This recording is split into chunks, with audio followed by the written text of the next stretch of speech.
네, 오늘 말씀의 제목은 난 왼손잡이야. 난 왼손잡이야 라는 제목으로 하나님 말씀 나누고자 합니다. 여러분, 고대 그리스 비극에는 수많은 영웅들이 등장합니다. 오이디푸스, 안티고네, 아가멤논, 그리고 우리에게 잘 알려져 있는 아킬레우스, 이런 수많은 영웅들의 서사가 고대 그리스의 비극의 한 특징을 가지고 있습니다. 이들 영웅들은요, 다른 일반적인 사람들과 구별되는 특별한 힘이나 능력을 가지고 있습니다. 그런데 중요한 건 이 특별한 힘이나 능력은 후천적인 노력이나 습득을 통해서 얻어낸 것이 아니라는 겁니다. 이들 영웅들은 모두가 다 태어날 때부터 아주 특별한 조건을 가지고 태어났어요.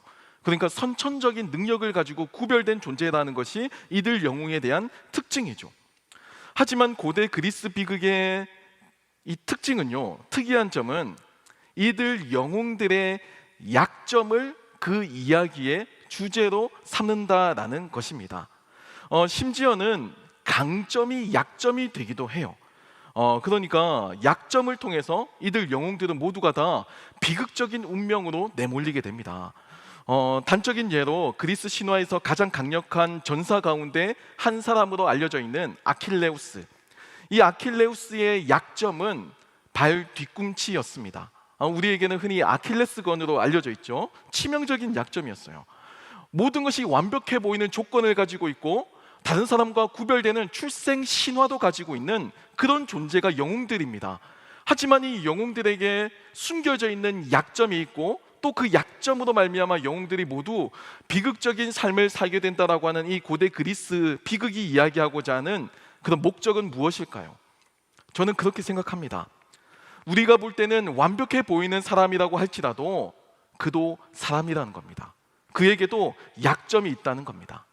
여러분, 로마 제국에서 승전한 장군이 로마 시내로 입성할 때 수많은 사람들이 로마 그 황제를, 그 로마 장군을 개선 장군과 같이 환대하면서 신으로서 추앙을 했습니다. 그때 그 장군 옆에는 어떤 노예가 장군의 귀에 들리도록 메멘토 모리라고 하는 라틴어 경고를 속삭였어요. 이게 무슨 뜻이냐면 너의 죽음을 기억하라는 겁니다. 네가 아무리 지금은 사람들에게 숭배를 받고 있고 영웅처럼 취급을 받고 있어도 너는 언젠가는 썩어질 육신을 가진 인간적인 존재라는 겁니다. 그 사실을 절대 잊어서는 안 된다는 겁니다. 우리가 볼 때 완벽해 보이는 사람이라고 할지라도, 우리가 볼 때 너무나도 높아 보이는 사람이라고 할지라도 약점이 있습니다. 그 약점이 보이지 않는다고요?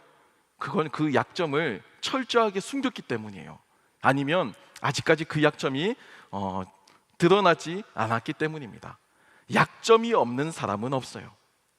하지만 오늘날 우리들의 삶을 찬찬히 들여다보면 굉장히 이상합니다. 왜냐하면 우리들은요, 고대 그리스 신화의 영웅들, 태어날 때부터 독특한 능력을 가지고 있는 금수저들, 그들이 해내지도 못했던 일을 시도하면서 스스로 자신의 삶을 괴롭히는 겁니다. 여러분, 고대 그리스의 영웅들도요, 인생이 비극으로 끝나요. 그 영웅들도요, 자신의 강점이 약점이 돼요. 그런데 우리는요, 평범한 소시민으로 태어났어요. 내가 특별하게 아래서 태어났다 하시는 분 계세요? 나는 뭔가 하늘을 날 수 있는 능력이 있다거나, 나는 지원하는 대학마다 다 붙는다거나, 모든 시험 다 만점 받았다, 이런 특별한 능력 가지신 분 계신가요? 여러분, 우린 그런 능력이 없어요. 너무나도 평범합니다. 공부를 열심히 해야지 또 좋은 성적을 받고요, 열심히 노력한 만큼의 결과를 기대할 수 있는 평범한 인간이라고요. 그런데 우리는요, 영웅과 같은 삶을 기대하고 영웅처럼 삶을 살아가고자 합니다. 내 삶이 완벽하게 내 모든 계획을 성취하며 나아가는 삶을 마치 디폴트 값으로 놓고 마치 그게 당연한 것처럼 살아가니까 우리의 삶이 너무나도 괴롭고 지옥이 되는 겁니다. 여러분, 우리는 인정해야만 해요. 나는 고대 그리스 신화 속의 영웅이 아닙니다. 나는 평범한 인간에 불과해요. 하물며 신화 속 영웅도 약점이 있는데 평범한 나에게 약점이 없다라는 말은 있을 수 없는 겁니다. 오늘 우리가 읽은 본문 말씀에도 치명적인 약점을 가진 사람이 등장합니다. 조금 더 제가 부가적인 설명을 하면 그는 그 약점으로 인해서 결코 영웅이 될 수 없었고 영웅이 되어서는 안 되는 사람이었지만 그는 하나님에 의해서 영웅이 됩니다. 그리고 성경의 기록을 통해서 이 역사에 의해서 영웅으로 기록이 돼요. 그의 이름은 에훗이라고 불리는 사람이고요, 이스라엘 사사 가운데 한 사람이었다라고 성경은 기록하고 있습니다. 재밌는 건요, 이 본문을 자세히 보시면 이 에훗이 등장하는 시점이 전형적인 고대 그리스 비극에서 영웅이 등장하는 그 서사의 도입 배경과 굉장히 유사하다라는 겁니다. 에훗의 배경을 살펴보시면 당시 이스라엘은 모압 왕이었던 에글론의 압제 속에서 무려 18년을 신음하고 있었습니다. 모든 영웅의 등장이 그렇잖아요. 혼란스럽고 어지럽고 막 난세 속에서 그 시기 가운데 영웅은 등장하기 마련입니다. 오늘 본문 15절 말씀을 보면요, 이스라엘 자손이 여호와께 부르짖음에 여호와께서 그들을 위하여 한 구원자를 세우셨으니 그는 곧 베냐민 사람 게라의 아들 왼손잡이 에훗이라. 이스라엘 자손이 그를 통하여 모압 왕 에글론에게 공물을 바칠 때라고 기록하고 있습니다. 여러분, 18년의 물리적인 기간을 모압 땅에 의해서, 모압 왕에 의해서 지배를 받았고 압제를 받아야만 했습니다. 18년을 지배한 민족은 모압이었지만 성경 본문은요, 독특하게도 그 가해자를 모압 왕 에글론이라고 적시해요.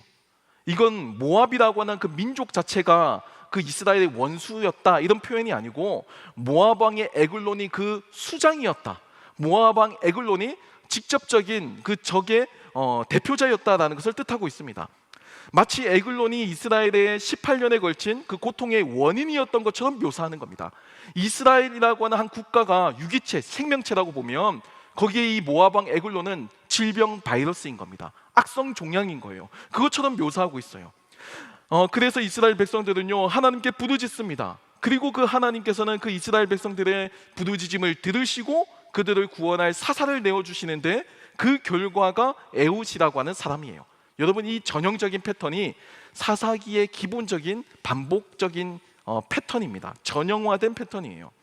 그런데 제가 왜 이 에훗이라고 하는 사사의 본문을 가지고 와서 말씀의 주제로 삼았냐면요, 이 에훗이라고 하는 사람의 정체성이 독특하기 때문입니다.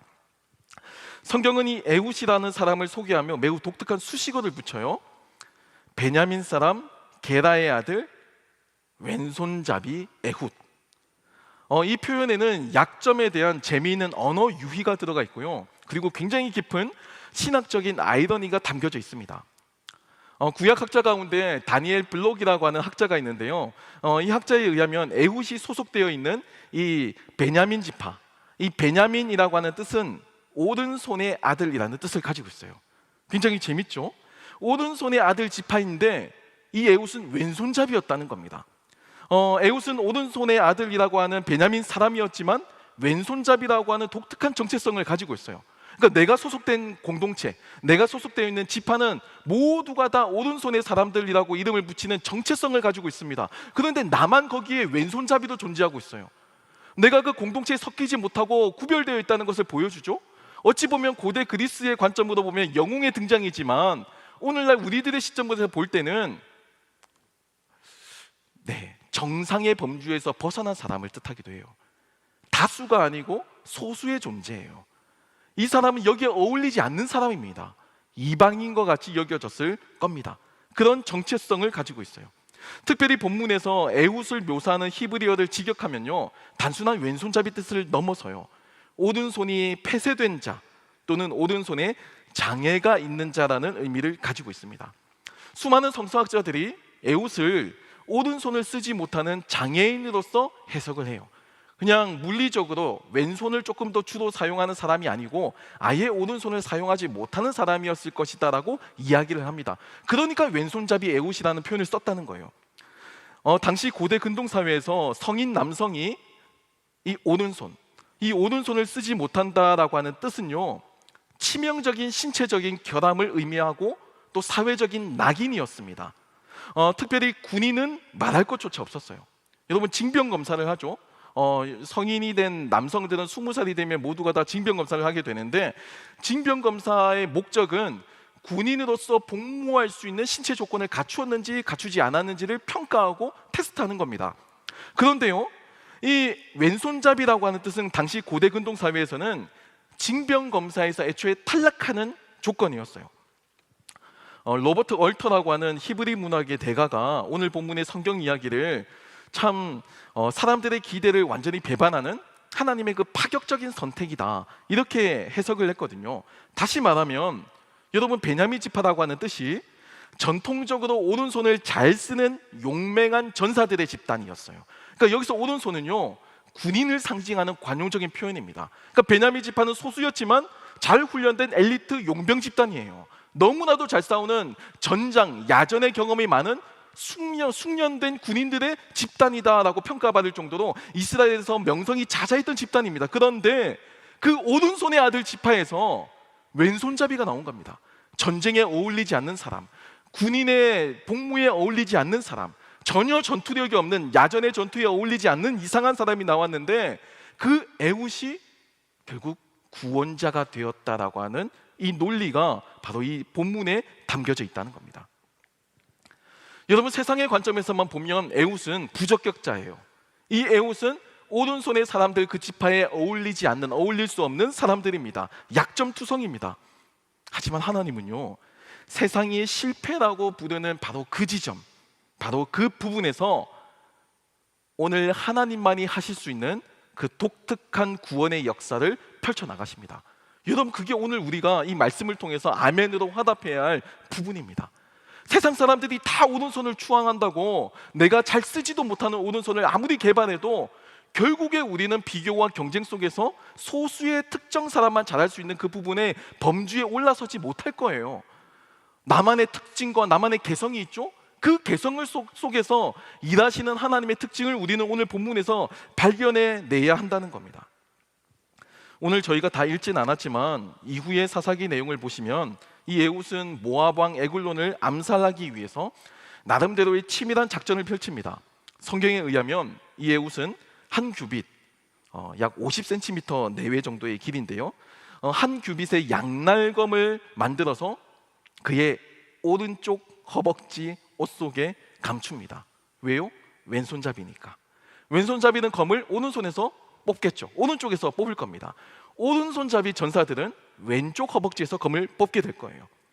당시 군사적 관습을 연구한 자료들을 보면요, 전사들은 모두가 다 오른손잡이였습니다. 그렇기 때문에 칼은 왼쪽 허벅지에 차는 것이 당연한 겁니다. 여러분, 오늘 우리 대한민국의 교통체계는 차량의 운전대가 왼쪽에 있죠. 일본은 오른쪽에 있습니다. 구분이 다른 겁니다. 그런데요, 왼쪽에 있는 운전대에서는 모든 교통의 체계가 다 왼쪽의 운전자를 감안하고 시스템이 갖추어져 있어요.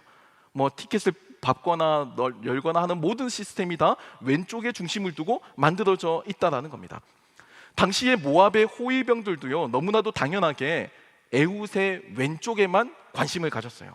이 왼쪽이 무기를 수납하는 장소였거든요.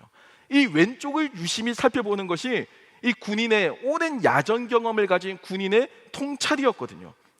에훗의 왼손잡이라고 하는 이 약점은요, 당시 모압의 보안 시스템이 전혀 예측하지 못한 사각지대였습니다. 그러니까 왼쪽 허벅지에 다 무기를 차지, 오른쪽 허벅지에 무기를 찬 사람을 만나본 적도 없고 본 적도 없는 거예요.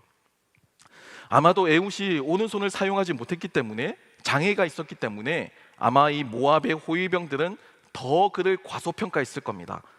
그리고 관행적으로, 형식적으로 군인의 왼쪽 허벅지만을 수색했을 거예요. 하지만 장애를 가진 에훗은 다른 평범한 사람들이 상상도 하지 못한 그 오른쪽에 그의 무기를 숨길 수가 있었습니다. 저는 이 본문을 보면서 그런 생각을 합니다. 에훗이라고 하는 이 사람에게 왼쪽은 무슨 의미였을까? 저는 그 왼쪽이요, 정말 숨기고 싶은 약점이고 수치였고 치부였을 거라고 생각해요. 내가 왼손잡이라는 사실, 특별히 오른손의 사람들이라고 불리는 지파 속에 태어났잖아요. 근데 거기서 나는 부끄럽게 왼손을 사용하는 사람입니다. 얼마나 수치스러웠겠어요. 아마도 왼쪽이라고 하는 모든 것이 트라우마를 일으킬 정도로 고통스러웠을 거예요. 그런데요, 그 평생의 약점이 바로 이 순간에는 기회가 됩니다. 평생의 그 약점이었던 왼쪽의 그 트라우마가 바로 이 순간에는요, 그에게 강점으로 작용하기 시작해요. 에훗은 에글론에게 공물을 바치고 그 에글론 왕이 방심한 틈을 타서 은밀한 일을 알고 싶다고 이야기를 하고 왕의 호위병들을 모두 물립니다. 에글론 역시도 왕궁의 보안 검사를 통과했기 때문에 에웃에 대한 경계심을 품고요. 더군다나 보이는 모습이 다르잖아요. 오른손을 사용하지 못하는 장애가 있기 때문에 이 에웃이 뭐 설사 나한테 뭐 어떻게 하겠어라는 마음으로 상상도 못하고 그와의 1대1 대면을 허락합니다. 에글론이 볼 때는 이 에웃은요, 내가 지배하고 있는 이스라엘 민족의 한 사람의 장애를 가진 평범한 사신에 불과했을 겁니다. 그러니까 아무런 경계하지 않고 그냥 대했던 거죠. 본문 17절 말씀을 보면요, 곡물을 모압 왕 에글론에게 바쳤는데 에글론은 매우 비둔한 자였더라 라고 되어 있습니다. 참 이 표현도 재밌어요. 여러분 성경을 보시면 너무 재밌는 포인트가 많습니다. 모압 왕 에글론은 매우 비둔하다라고 표현을 했는데요, 이 에글론이라고 하는 이름의 어원이 살찐 송아지와 연관이 되어 있기 때문입니다. 그러니까 재밌죠? 지금 겉으로만 보면요, 힘의 우위가 어디에 있죠? 힘의 우위는 18년 동안 이스라엘을 압제한 강력한 카리스마 군주인 에글론입니다. 모압 왕 에글론이 권력자예요. 힘을 가진 사람입니다. 오히려 에웃은요, 그 압제를 받는 민족 가운데서도 장애를 가진 오른손을 쓰지 못하는 사람이에요. 전혀 경계심이 없는 사람입니다. 하지만 여러분, 지금 이 상면에 하나님의 시선은 다르다는 겁니다. 권력자 에글론의 실체는 지금 이 순간에 왕이 아니에요. 지금 에글론은 더 이상 권력을 가진 존재로 묘사되지 않습니다. 지금은요, 믿음을 가지고 있는 에웃이 이제 잡을 살찐 송아지에 불과한 거예요. 이 전체적인 문학적인 맥락을 자세히 보시면 하나님께서 송아지를 잡기 위해서 일부러 의도적으로 살을 찌우셨다라고 하는 뉘앙스를 가집니다. 그러니까 잔칫날이 되어서 살찐 송아지를 잡잖아요. 마찬가지로 오늘이 에글론의 제삿날인 겁니다. 바로 그 에글론을 잡기 위해서 지금 비둔하여진 상태고 이제 완전히 살이 쪄서 이제 그를 잡아야만 하는 그 날이 왔다, 디데이가 왔다라고 하는 표현으로 나타나 있다는 거예요. 겉으로만 보면 전혀 게임이 안 되는 힘의 차이가 느껴집니다. 하지만 믿음의 눈으로만 보면 전혀 다른 양상이 펼쳐져요. 그리고 이 에웃의 이야기는 단순한 과거의 영웅담 정도로만 그치지 않습니다. 여기까지만 보면 한 사람의 어떤 재치와 한 사람의 용기를 통해서 얻어낸 어떤 업적 정도로 해석될 수가 있겠죠. 하지만 그것으로 성경은 그치지 않아요. 에웃의 이야기는 훗날 우리들의 구원의 이야기인 십자가 복음의 내용과도 직결됩니다.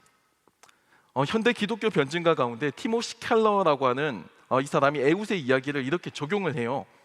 하나님은 세상이 강하다고 믿는 방법으로 일하지 않으신다.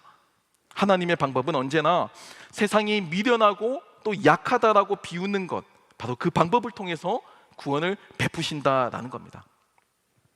여러분, 우리 모두가 알다시피 구약 성경의 마지막은 말라기서입니다. 그리고 그 말라기서의 마지막에는요, 한 사람의 영웅을 예언하고 있어요. 말라기서 4장 5절 말씀을 보면 이렇게 기록되어 있거든요. 보라, 여호와의 크고 두려운 날이 이르기 전에 내가 선지자 엘리야를 너희에게 보내리니 라고 증거하고 있습니다. 이 구약 성경의 마지막을 가지고 유대인들은요, 무려 400년 동안을 메시아를 기다립니다. 이 400년의 기간을 유대 역사가들은 침묵의 기간이라고 표현하고 있어요. 이 400년의 기간이 왜 침묵의 기간이었냐면요, 이 400년은요, 오늘 본문에 이스라엘 백성들이 모압에 의해서 18년의 압제를 받았던 그 기간과 정확하게 유사하게 나타나기 때문입니다. 400년의 기간 동안에 이스라엘 백성들은 페르시아, 오늘날의 이란인 바사 제국의 지배를 받습니다. 그리고 그 다음에는요, 알렉산더 대왕이 이끄는 헬라 제국의 지배를 받아요. 헬라 제국이 나중에 알렉산더 사후에 두 왕조로 나누어지죠. 프톨레마이오스 왕조가 있고 셀레우코스 왕조가 있는데 이 두 왕조 모두에게서도 독립을 하지 못해요. 다 지배를 받습니다. 그리고 마지막에는 로마 제국의 지배를 받아요. 이 400년의 기간 동안 이스라엘 백성들은 끊임없이 하나님께 울부짖었습니다. 하나님 도와주세요. 하나님이 이 압제가 멈추게 도와주세요라고 울부짖었어요. 마치 일상처럼 그 압제를 경험하고 살아낸 겁니다.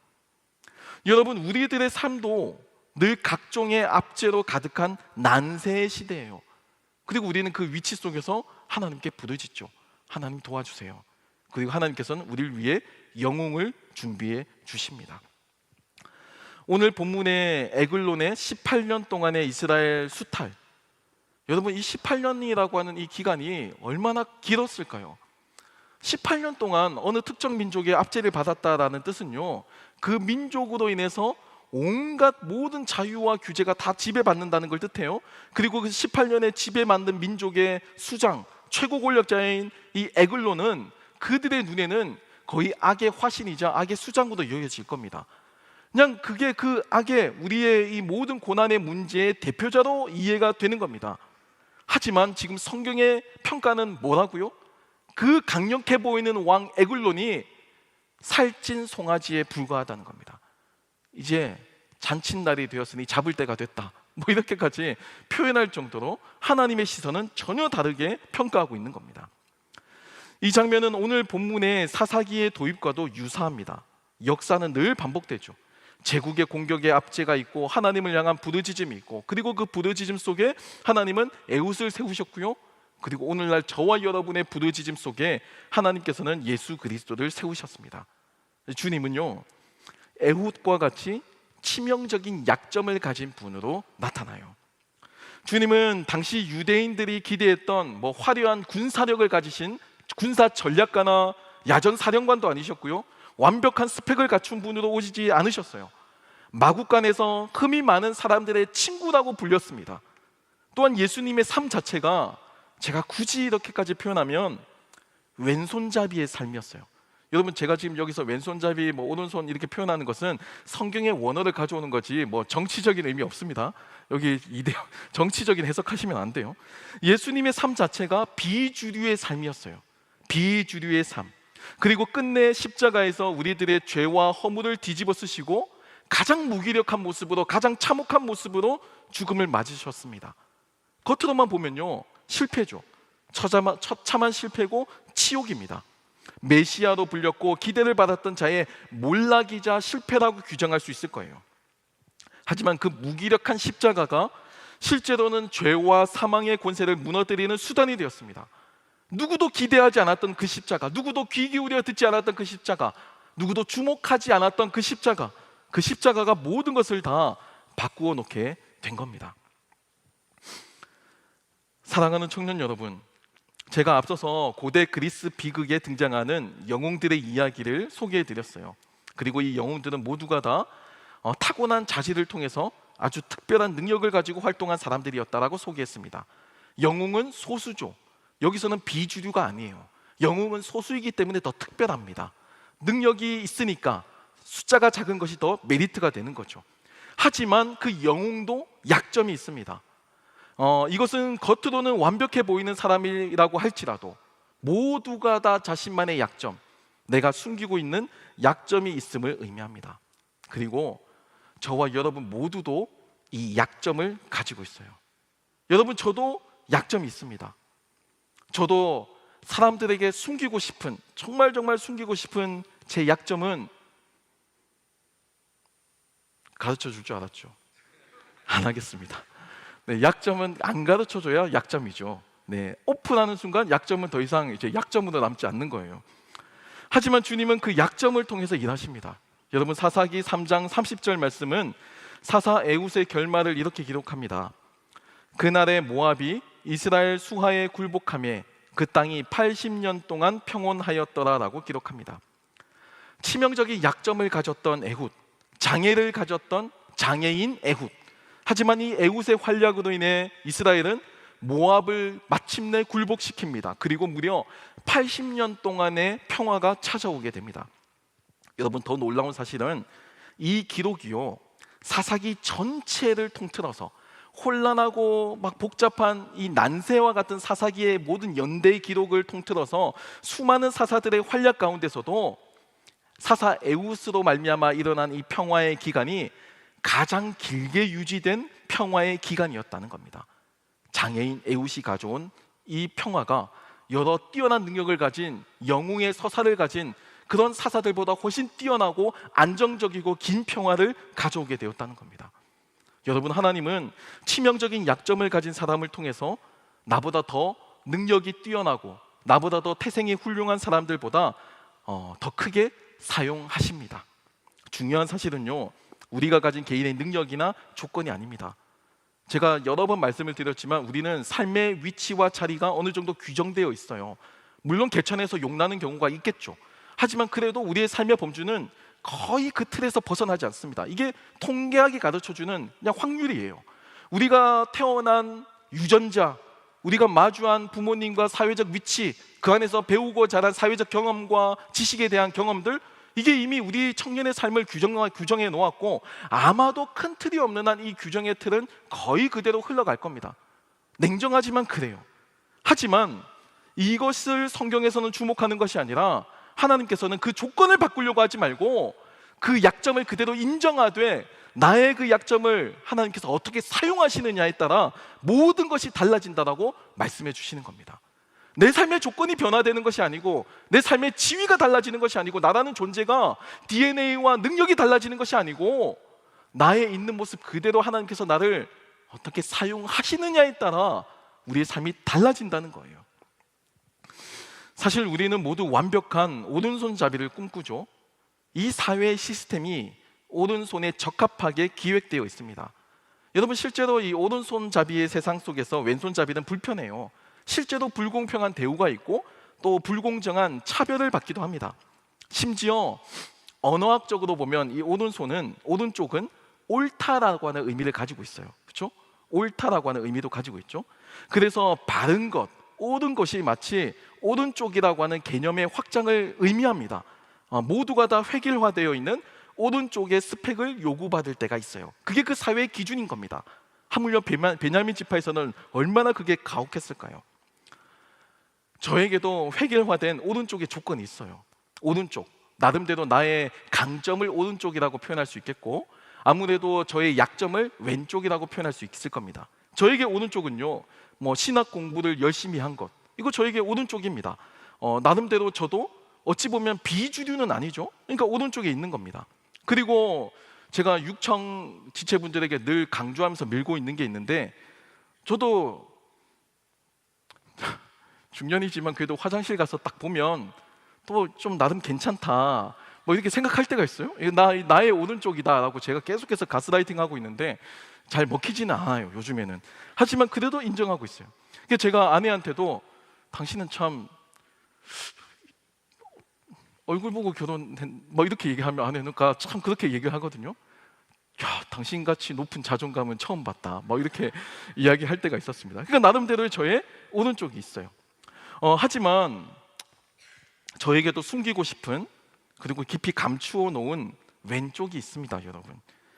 이게 열등감일 수도 있고요, 또 자격지심일 수도 있습니다. 내가 인정하고 싶지 않았지만 그 어떤 불편한 감정, 뭔가 그것이 내 안에 자리하고 있다는 걸 저도 가끔씩 느낄 때가 있어요. 그리고 소스라치게 놀랄 때도 있습니다. 이상하게 나이 들수록 이 감정이 좀 더 심해져요. 뭔가 이게 왜 그런지 모르겠어요. 점점 더 심해집니다. 하지만 하나님께서는 대부분의 경우 내가 약점이라고 생각했던 그 왼쪽을 통해서 일하시더라라는 겁니다.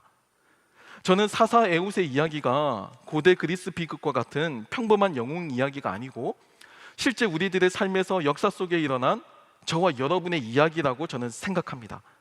하나님께서 함께 하신 평범한 사람 이야기, 아니 하나님께서 함께 하셨던 부족한 사람 이야기. 하지만 그 부족한 사람을 통해서 하나님께서 얼마나 큰 결과를 가져왔는지에 대한 이야기, 바로 그게 사사기의 내용이라고 생각해요. 여러분, 우리는 부족합니다. 모두가 다 감추어 놓은 왼쪽이 많아요. 그래서 우리는 하나님이 필요합니다.